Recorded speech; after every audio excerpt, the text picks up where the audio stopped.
자, 오늘 본문 말씀에는 누가 고발하리요, 또 누가 정죄하리요 라는 문장이 나옵니다. 고발, 정죄, 이게 전부 다 법정 용어입니다. 고발 많이 들어보셨죠?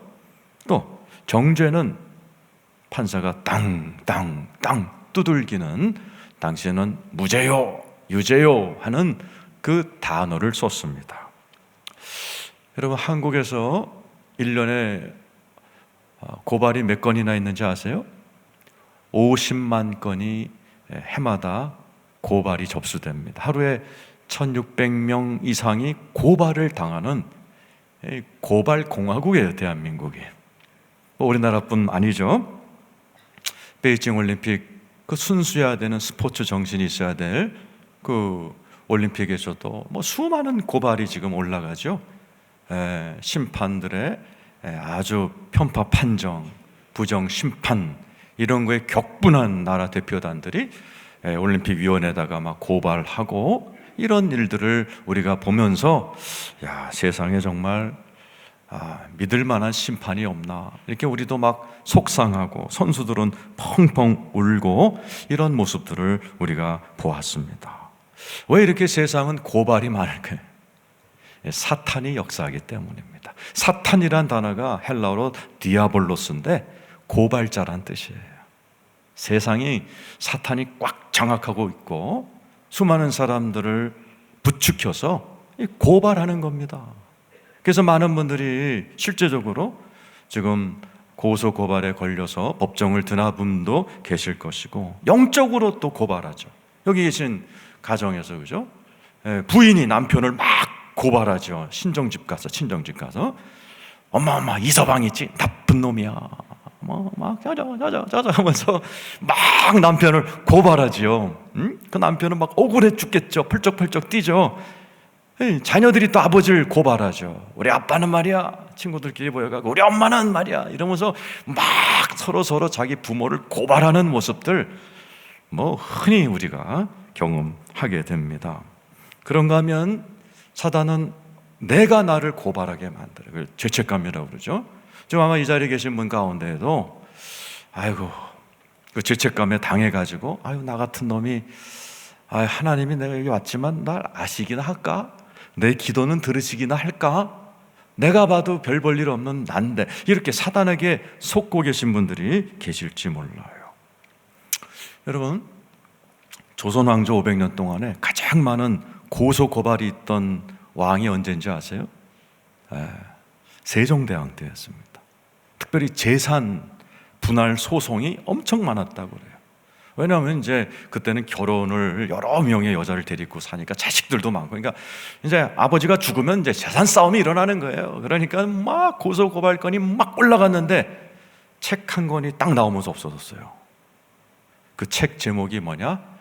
흥부전입니다. 흥부놀부 이야기를 백성들이, 세종대왕이 찍어낸 한글로 된 걸 읽으면서 여태까지 내 재산을 찾기 위해서 악착같이 고발하고 재판을 하려고 했던 백성들이 하늘이 있다는 걸 알게 된 거예요. 흥부가 좀 바보같이 살아도 하늘이 나중에 제비 다리 사건을 통해서 박에서 좋은 대박을 터뜨리는 그런 좋은 결과가 있네? 아주 놀부처럼 악착같이 재산을 모았던 놈은 하늘이 다 망하게 해서 흩어서 동생한테 몰아주네? 이게요, 조선 팔도에 쫙 펴지면서 다 하늘을 보게 된 거예요. 내가 악착같이 고발하고 고소하고 재판 갈 게 없다, 하늘이 있구나. 그러면서 그 많던 고소 고발검이 탁 없어지는 그런 일들이 일어났답니다. 흥부전도 능력이 있지만 하나님의 성경 말씀은 더 위력이 있는 줄로 믿습니다. 특별히 오늘 본문 말씀은 지금 여러분 가운데 억울하신 분, 고소고발을 당하신 분, 가정에서 남편이 알아주지 않고 아내가 자꾸 돌아다니면서 나를 욕하고 다녀서 미치고 팔짝 뛰는 남편들, 자녀들이 내가 그렇게 고생하는 거 인정 안 하고 자꾸 나를 비난하는 그런 억울하신 부모님들, 오늘 이 자리에 오신 분들은 오늘 말씀을 잘 들으시면 이 고소고발이 난무한 이 시대에 아주 힘있게, 능력있게, 기쁘게 살아갈 수 있는 능력을 갖게 될 줄로 믿습니다.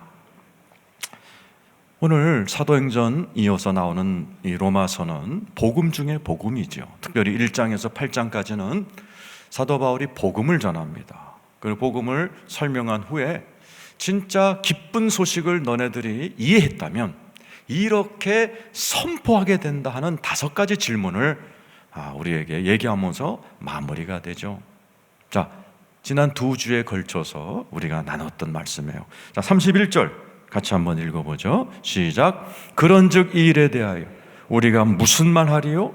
만일 하나님이 우리를 위하시면 누가 우리를 대적할? 복음을 깨달았다면 이렇게 말을 하며 산다는 거예요. 하나님이 우리를 원하시면, 우리 편이 되시면 누가 나를 대적하리요? 설교 들으셨는데 많이 하고 계신가요? 한번 따라서 합시다. 누가 우리를 대적하리요? 그럼요. 하나님이 내 편이시고 나도 하나님 편 되면 하나님이 나를 돕기 때문에, 워낙 전쟁에 능하기 때문에 누가 나를 대적해? 여러분이 복음을 들으셨다면 이게 여러분의 입에서 떠나면 안 돼요. 어떤 어려운 상황 가운데 있다 할지라도 전쟁에 흥하신 하나님이 내 편이 되시면 누가 나를 대적해? 이런 담대한 복음의 말을 유창하게 하셔야 되는 거예요. 설교를 듣고도 그때뿐이면은 들으나 마나. 두 번째, 지난주에 했던 거죠. 32절 시작. 자기 아들을 아끼지 아니하시고 우리 모든 사람을 위하여 내주시니가 어찌 그 아들과 함께 모든 것을 우리에게 주시지 아니하겠느냐. 따라서 하세요. 어찌 그 아들과 함께 모든 것을 우리에게 주시지 않겠느냐. 이것도 많이 하셨나요? 많이 하셔야 돼요. 내가 예수를 믿으면 하나님이 많은 걸 주셨고 주고 계시고 주님이 오시는 날 육체 부활의 몸과 죽지 않을 몸과 함께 면류관 상급 영생을 몽땅 받는다. 이러한 모습으로 선포하고 살아가는 여러분 되시기를 축원합니다. 오늘은 고발이 만연한 이 세상에서 우리가 어떤 고백을 하며 살아야 되는가? 세 번째 질문. 이 질문인데 답이 없는 질문이에요. 이거는 너희들이 이러한 모습으로 이렇게 말하면서 남은 인생을 살아라라는 새로운 문장입니다. 33절 같이 읽겠습니다. 시작. 누가 능히 하나님께서 택하신 자들을 고발하리요? 의롭다 하신 이는 하나님이시니. 누군가 여러분을 고발하고, 아내가 여러분 남편들을 막 고발하고 욕하고, 자녀들이 부모를 고발하고, 직장에서 막 나를 씹어댈 때 멍청하게 있으면 안 되는 거예요. 이렇게 하라는 거. 따라서 누가 나를 고발하리요? 이 선포를 하려는 거죠. 그러면서 하나님께서 그 근거를 대십니다. 뭐라고요? 누가 능히 하나님께서 택하신 자들을 고발하리요? 의롭다 하시니는 하나님이시니. 하나님이 나를 의롭다 하신다는 거죠. 자, 우리가 볼 때는 다 내 자신이 죄가 많아요. 찝찝해요. 스스로, 여러분 죄를 스스로 알죠? 그래서 옛날 사극 보면 네 죄를 네가 알렸다 그럼 전부 다 고개를 딱. 다 우리 죄가 있어요. 그런데 예수를 믿으면 어떤 일이 벌어진다고 그랬죠? 나를 의롭다고 하나님이 여겨버리시는 거예요. 로마서 4장 24절이죠. 읽어보죠. 시작. 의로 여기심을 받을 우리도 위함이니 곧 예수 우리 주를 죽은 자 가운데서 살리신 이를 믿는 자냐. 의로 여기심을 받을 우리라고 돼요. 하나님은 우리가 예수를 영접하는 순간 우리를 여기시기 시작하는 거예요.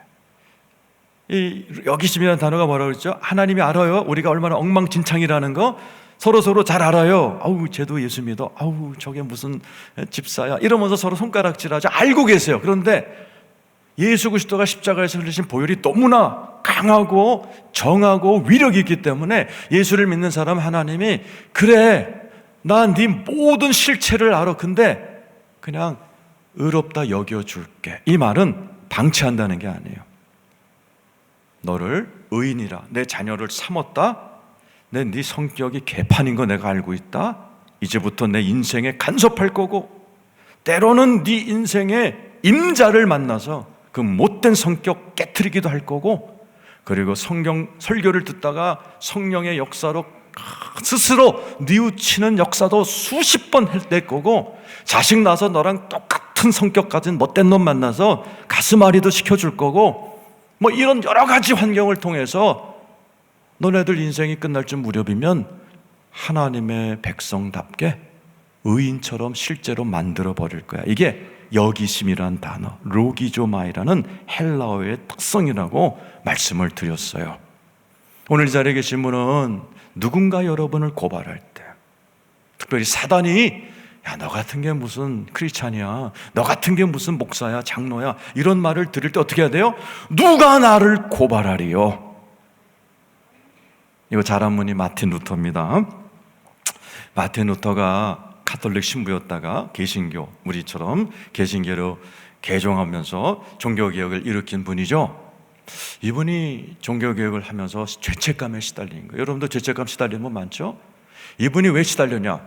귀신이요, 귀신같이 자기의 죄를 알린 거예요. 마틴 루터가 기절한 거예요. 아니, 아무한테도 얘기 안 했는데, 내가 그 은밀한 죄를 누구한테도 얘기한 것 없는데 사탄이 딱 자기한테 그걸 갖다가 들이밀드려는 거죠. 여러분 그거 아셔야 돼요. 사탄은 신학자다, 이 유명한 말이 있어요. 사탄은 성경을 모르는 게 없고, 사탄은 이 자리에 계신 모든 분들의 과거, 현재, 미래를 모르는 게 없습니다. 사탄은 여러분의 모든 걸 알고 있어요. 연구하고 알고 있고, 여러분들 하여금 그 비밀을 여러분들을 괴롭히면서 죄책감과 정죄감이라는 무기로 여러분들을 무력화시키고 하나님과 멀리 떨어지게 만들어요. 예를 들어 설교를 들으면서도 나 같은 게 무슨 설교야, 그냥 빨리 끝나고 집에나 가자, 가서 그냥 밀린 드라마나 몰아서 보지, 뭐 넷플릭스나 보지, 이런 생각을 통해서 하나님과 멀어지게 만들어버려요. 마틴 루터가 괴로운 거예요. 너무나 괴로워하니까 예수 그리스도가 자기 옆에 나타나는 초자연적인 체험을 합니다. 그래서 예수님이 내가 너를 의롭게 했다, 이걸 깨닫는 순간 옆에 있는 잉크병을 마귀한테 집어던졌어요. 이게 유명한 마틴 루터 잉크병 사건이에요. 사단을 향하여 자기의 비밀스러운 비밀 보따리를 가지고 너 같은 놈이 무슨 종교개혁이 하는 순간에 잉크병을 확 그쪽에다 던지면서 사탄아, 예수가 나를 의롭다 여기신다, 물러갈지어다. 그 다음부터요,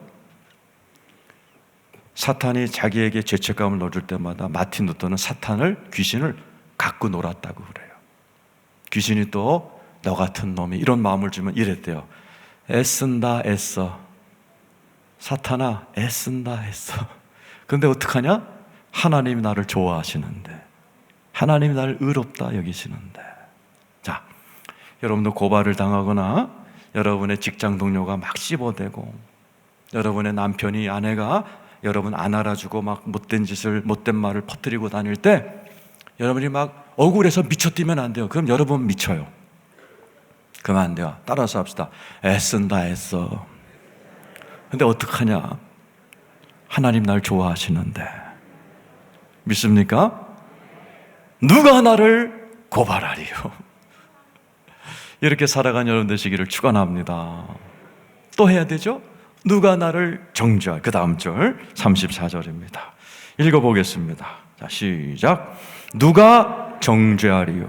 죽으실 뿐 아니라 다시 살아나신 이는 그리스도 예수시니 그는 하나님 우편에 계신 자요 우리를 위하여 간구하시는 자신. 누가 우리를 정죄하리요? 정죄 많이 하죠. 아내가 남편을 딱 정죄하죠. 당신은 못된 사람이야, 이게 낙인 찍는 거예요. 여러분의 자녀들을 향해서 낙인 찍는 바보 같은 부모들 많아요. 너는 아빠 닮아서 싹시 노래, 낙인 찍는 겁니다. 그 낙인은 안 없어져요. 애가 죽을 때까지 가슴에 팍 찍혀서 우리 엄마 아빠의 눈에 비친 나는 싹이 노란 놈이야, 그래 이왕 망가진 몸 막 살자, 이렇게 망가지는 경우가 많이 있어요. 그러니까 여기 부모님들은 절대로 자녀들 정죄하는 말을 입 밖에 꺼내면 안 돼요. 누가 나를 정죄하리요? 그러면서 네 가지 근거를 바울이 얘기합니다. 바로 죽으실 뿐 아니라 다시 살아나신 그리스도 때문에, 그리고 하나님 우편에 계신 자 예수 때문에, 우리를 위하여 간구하시는 자 예수 때문에 누구도 나를 정죄할 수 없다, 이 선포를 합니다. 자, 이제 부활절이 코앞에 다가왔어요. 예수님이 왜 십자가에 죽으시고 부활하셨어요? 우리를 의롭다 하시려고. 예수님이 돌아가실 때 뭘 갖고 돌아가셨어요? 저와 여러분이 평생 지을 죄를 예수가 끌어안고 돌아가셨어요. 어디 써 있어요? 로마서 8장 3절입니다. 우리 같이 한번 읽어보죠. 시작.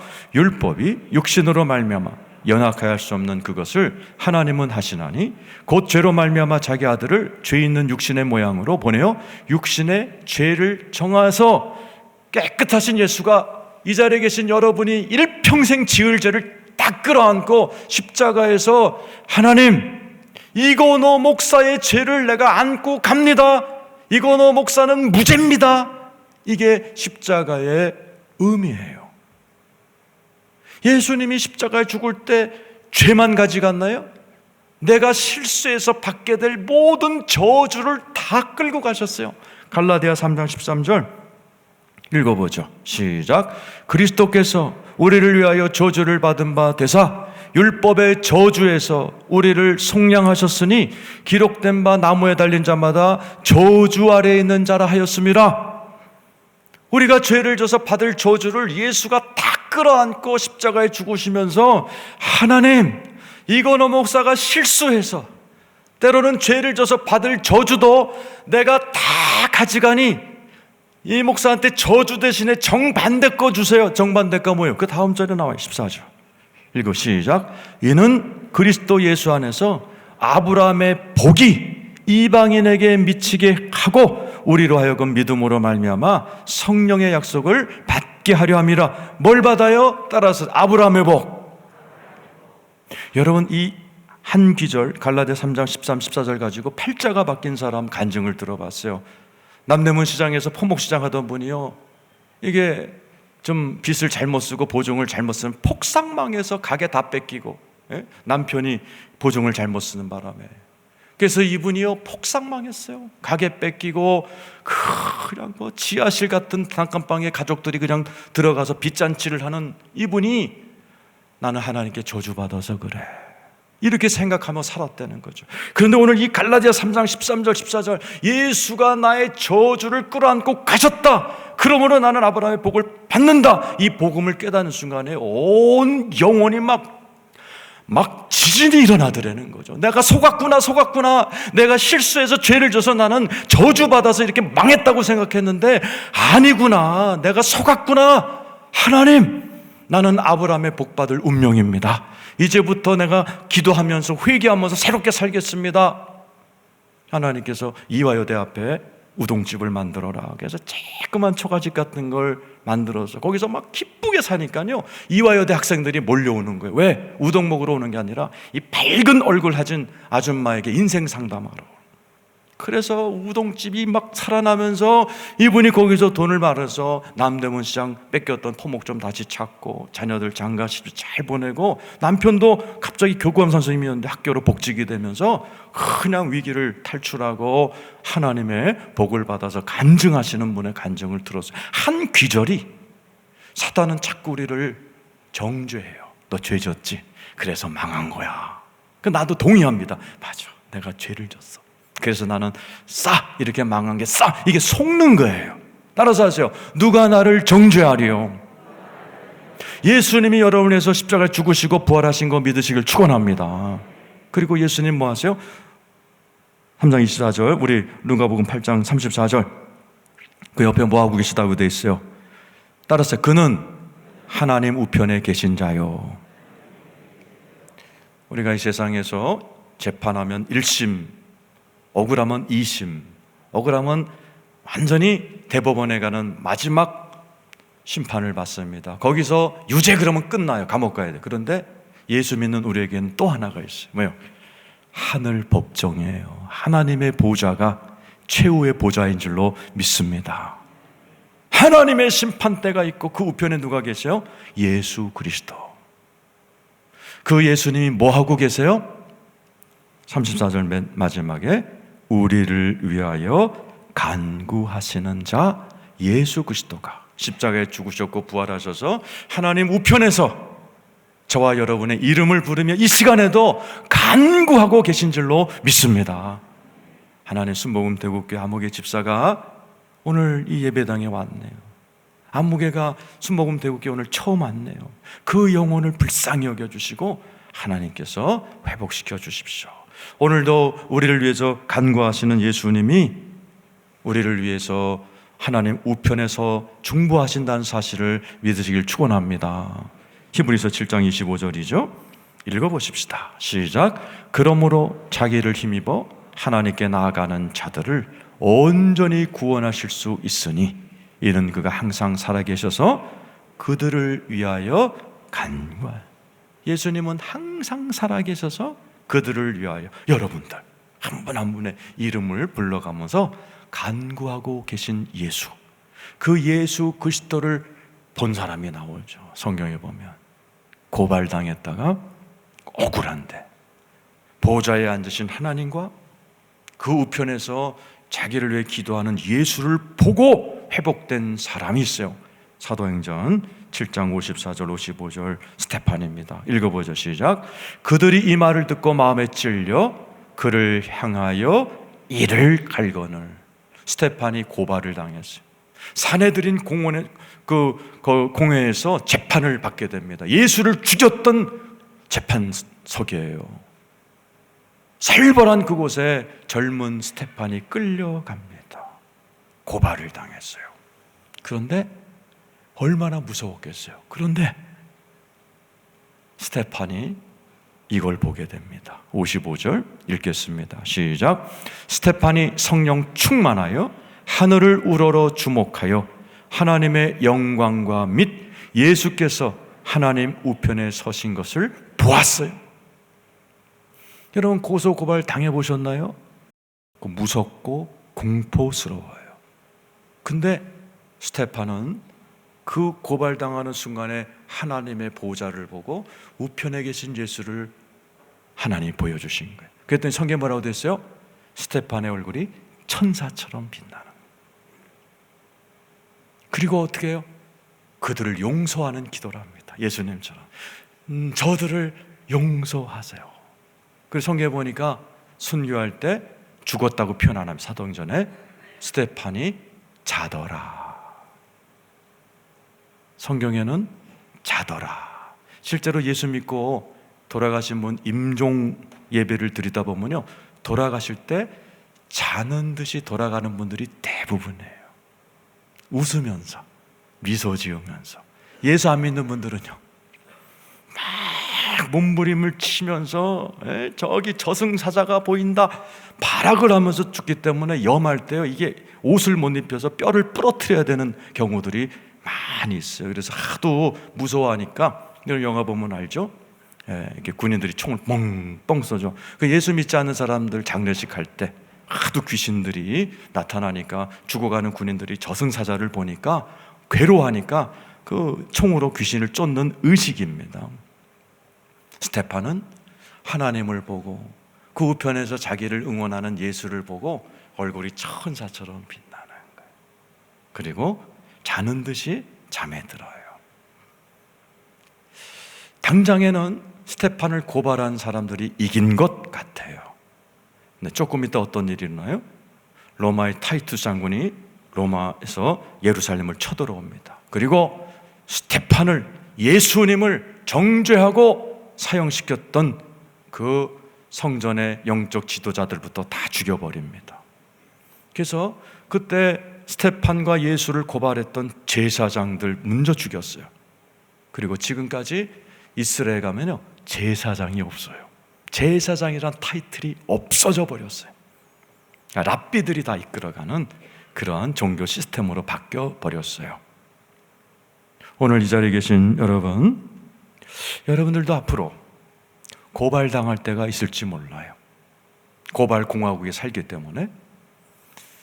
아니면 여러분 직장 동료가, 심지어 교인들이 결혼했는데 여러분의 아내와 남편이 여러분을 막 뒤에서 후욕하고 고발하고 정죄하는 억울한 일을 당할 때가 있을지도 몰라요. 그때 여러분이 기억하셔야 돼요. 먼저 눈을 들어서 모든 재판관 위에 재판관의 최고 재판관이신 하나님의 보좌를 보시기를 축원합니다. 많은 분들이 하나님 바쁘셔서 내가 재판하는 거 어떻게 알아? 내가 이렇게 억울함 당하는 거 알기는 알까? 하나님이 뭐라고 대답하나 보세요. 이사야 40장 27절입니다. 시작. 야곱아 어찌하여 네가 말하며 이스라엘아 네가 이르기를 내 길은 여호와께 숨겨졌으며 내 송사가 뭐예요? 고발이죠. 내 하나님께서 벗어난다 하네. 알고 있다라는 거예요. 난 네가 지금 억울한 일 당한 거 알고 있어. 나 지금 고발당한 거 알고 있어. 네 아내가 남편이 싸돌아다니면서 네 욕하고 있는 거 알고 있어. 네 억울해서 펄쩍펄쩍 뛰는 거 알고 있어. 알고 있어. 직장에서 네 동료들이 너를 괴롭히는 거 알고 있어. 여러분, 고발당하고 정죄감을 느껴서 기분 나쁠 때 펄쩍펄쩍 뛰지 마세요. 여러분의 몸과 마음만 망가질 뿐입니다. 잠시 눈을 들어 모든 걸 알고 계시며 모든 판결권을 가지고 생사화복을 주장하시며 하나님이 이렇게 하면 한순간에도 우주 만물이 뒤집어지는 능력을 갖고 계신 하나님, 마음만 있으시면 나를 고발하는 그 인간을 한순간에도 어떻게 할 수 있는 그 하나님의 능력을 눈을 들어 바라보시기를 축원합니다. 그리고 그 옆에 계신 예수를 바라봐야 되죠. 나를 위해서 중보하고 계신 예수님, 나를 위해 기도하고 계신 그 예수님, 언젠가 오셔서 모든 마귀 참소자들 싹 없애버릴, 사탄을 없애버릴 그 예수님을 바라보시기를 축원합니다. 그리고 여러분 안에는 우리나라 최고, 아니 세계 최고의 변호사 한 분이 들어가 계세요. 그분 이름이 뭐예요? 보혜사 성령이에요. 요한복음 14장 26절 읽어보겠습니다. 시작. 보혜사 곧 아버지께서 내 이름으로 보내실 성령, 그가 너에게 모든 것을 가르쳐 내가 너에게 말한 모든 것을 생각나게 하시는 분이 누구예요? 보혜사. 보혜사란 말이 무슨 뜻이에요? 파라클레토스, 변호사란 뜻입니다. 하나님은 재판관, 예수님은 중보자, 성령님은 보혜사, 변호사. 내 모든 입장에서 나를 변호해 줄 그분이 뭐래요? 모든 걸 생각나고 가르치고 내가 할 말을 주신다라는, 마태복음 10장 18절에서 20절이죠. 자, 여러분 가운데 고발을 당하거나 누가 여러분을 나쁘게 얘기해서 펄쩍펄쩍 뛰고 싶은 분 이 말 잘 들어보세요. 읽겠습니다. 시작. 또 너희가 나로 말미암아 총독들과 임금들 앞에 끌려가리니 이는 그들과 이방인들에게 증거가 되게 하려 하심이라. 19절. 너희를 넘겨줄 때 어떻게 또는 무엇을 말할까 염려하지 말라. 그때 너에게 할 말을 너희들이 어딘가에 넘겨질 때가 있다는 거죠. 그것이 실제로 대구지방법원에 갈 일부터 시작해갖고, 아니면 여러분들 가정에서, 직장에서 억울한 상황에 넘겨질 때가 있는데 명심해. 그때 너희에게 할 말을 주신다. 누가? 20절 시작. 말하는 이는 너희가 아니라 너희 속에서 말씀하시는 이 곧 너희 아버지의 성령님이신다. 억울한 일 당하신 분 여러분이 함부로 말하지 마세요. 더 꼬입니다. 내 안에 계신 최고의 변호사가 나로 하여금 적절한 말을 딱 주시니 성령님께 기도하며 귀를 기울여서 억울함을 이겨나가라. 여러분 안에 최고의 변호사가 와 계시니 그분의 음성을 들으며 지혜롭게 이겨나가시는 여러분 되기를 축원합니다. 다 있죠? 재판관, 중보자, 변호사. 하나가 더 없네? 누가? 증인. 그죠? 내가 억울함을 다 본 사람, 목격자 있죠? 많죠? 히브리서 12장 1절에 나와 있어요. 시작. 이러므로 우리에게 구름같이 둘러싼 허다한 증인들이 있어요. 어디에? 하늘에서 여러분들이 겪는 억울함에 전과 후와 전후 좌우와 얽힌 인간들을 딱 알고 계시며 여러분들의 억울함을 다 불꽃 같은 눈으로 위에서 다 지켜본 사람들이 아이고 우리 다 봤는데, 우리가 다 알고 있는데, 하늘에서 다 봤는데, 허다한 증인들이 하늘에서 보고 하나님께 보고하고 이 모든 것을 주장하고 있는 증인들이 있으니 억울해하지 마. 하나님을 바라보고 예수 그리스도를 의지하고 최고의 변호사 그분의 귀를 기울이고 허다한 증인들이 있으니 펄쩍펄쩍 뛰지 말고 믿음으로 담대함으로 평안함을 잃지 않고 누가 나를 고발하랴, 누가 나를 정죄하랴, 승리해. 오늘 말씀의 요약이에요. 성경에 보면 막 억울한 일 당했다고 막 자살하고 악플 때문에 펄쩍펄쩍 뛰다가 정신병원에 가고 그러지 않고, 고발당했는데도 오늘 말씀 그대로 하나님 바라보면서 평안하게 그 과정을 이겨내고 결국에는 하나님이 딱 손을 들어주는 그런 사람들 많이 나와요. 다니엘서 3장 17, 18절에 고발을 당한 다니엘 친구의 고백이 나옵니다. 바빌론이라는 지역 수천만 명 중에요, 하나님 믿는 사람은 딱 4명이에요. 그 중에 3명이 고발당했어요.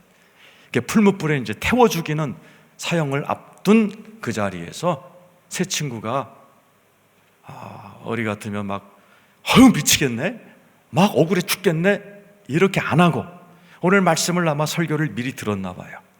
이렇게 고백합니다. 한번 읽어보세요. 시작. 왕이여, 우리가 섬기는 하나님이 계시다면 우리를 맹렬히 타는 풀무불 가운데서 능히 건져내시겠고, 왕의 손에서도 하나님이 풀무불에서도 건지실 거고, 당신 왕, 이 당시 왕이 재판관이에요. 당신으로부터 우리 건져낼 겁니다. 얼마나 멋있어요. 네? 그 다음 절 유명한 말이죠. 시작. 그렇게 하지 아니하실지라. 유명한 말이죠. 왕이여, 우리가 왕의 신들을 섬기지도 않고 왕이 세우신 금신상에게 절하지도 않을 것. 이렇게 겁준다고 우리가 우상에게 절할 줄 생각지 마세요. 얼마나 멋있어요. 그래서 하나님이 어떻게 하셨어요? 풀무불에 이 세 사람을 던졌을 때 하나님이 같이 들어가 버리신 거예요. 어떻게 했어요? 머리털 하나 걸리지 않고 풀무불에서 보호해 주셨고, 그거 볼 왕이 빨리 꺼내라 빨리 꺼내라 그래갖고 어떻게 했어요? 승진시켜버려요. 승진. 바벨론에서 제일 높은 총리의 자리로 승진시켜버렸어요. 하나님이 다 역전시켜버린 거예요. 다니엘도 고발당했어요. 그럴 때 오늘 말씀 그대로 실천합니다. 미치겠네, 화나겠네, 전화통 들고 막 싸우고 그러지 않고 그냥 이렇게 했어요. 다니엘서 6장 5절 우리 읽어보죠. 시작. 그들이 이르되 이 다니엘은 그 하나님의 율법에서 근거를 찾지 못하면 그를 고발할 수 없다 그러고요. 우상을 섬기면 안 되는 그 동네에서 다니엘이 기도하는 걸 딱 찍어가지고 고발해 버렸어요. 사형 선고가 나왔어요. 법원에서 사형 선고문이 배달됐어요. 여러분 같으면, 여러분 편지가 왔는데 거기에 보면 여러분 고발장이 왔다, 어떻게 하시겠어요? 막 불안하겠죠? 그리고 여기저기 전화통 돌리고 안절부절하고 막 씩씩 그러겠죠? 다니엘은 오늘 설교를 들었는지 이렇게 했어요. 10절 읽어보세요. 다니엘서 6장 10절 시작. 다니엘이 이 조서의 왕의 도장이 찍힌 것을 알고도 자기 집에 돌아가서는 윗방에 올라가 예루살렘으로 향한 창문을 열고 전에 하던 대로 하루 3번씩 무릎을 꿇고 기도하며 그의 하나님께 감사했다라는 거예요. 하나님을 보고, 하나님이 다 아시잖아요, 그죠? 예수님 기도하고 계신 성령님 내 안에 최고의 변호사가 계시고 허다한 증인들이 내가 결백한 걸 아는데 감사하는 거예요. 하나님, 좋은 일도 감사하지만 나쁜 일도 있네요. 감사합니다. 좋은 사람도 감사하지만 이 나쁜 놈들이 또 내 앞에 나타났네요. 함정께서 선을 일주밀고 감사합니다. 그랬더니요, 예정대로 다니엘을 사자굴에 집어던졌어요. 그랬더니 어떤 일이 일어났어요? 22절에서 24절 읽어보세요. 시작. 나의 하나님이 이미 그의 천사를 보내어 사자들의 입을 봉해서 사자 입을 팍 막아버린 거예요. 그리고 사자들이 나를 상해하지 못하였사오니 이는 나의 무죄함이 그 앞에 명백하오며 또 왕이여 나는 왕에게도 해를 끼치지 아니하였나요. 나의 무죄함을 누가 증명해 주세요? 하나님이 증명해 버리신 거예요. 그래서 죽이려고 사자굴에 던졌는데 천사가 사자 입을 탁 막아버려서 다니엘이 무사한 거예요. 그 다음 절 읽어보세요. 23절 시작. 왕이 심히 기뻐서 명하여 다니엘을 굴에서 올리라 하며 그들이 다니엘을 굴에서 올린즉 그의 몸이 조금도 상하지 않도록 보호해 주셨고, 당장엔 다니엘을 고발한 놈들이 이긴 것 같았죠? 인생은 길게 봐야 돼요. 이렇게 됩니다. 24절 시작. 왕이 말하여 다니엘을 참소한 사람들을 끌어오게 하고 그들을 그들의 처자들과 함께 사자굴에 던져넣게 했더니 그들이 굴 바닥에 닿기도 전에 사자들이 곧 그들을 움켜서 뼈까지도 부서뜨렸더라. 고발한 놈들이 끌려와요. 처자식들과 같이 끌려옵니다. 에?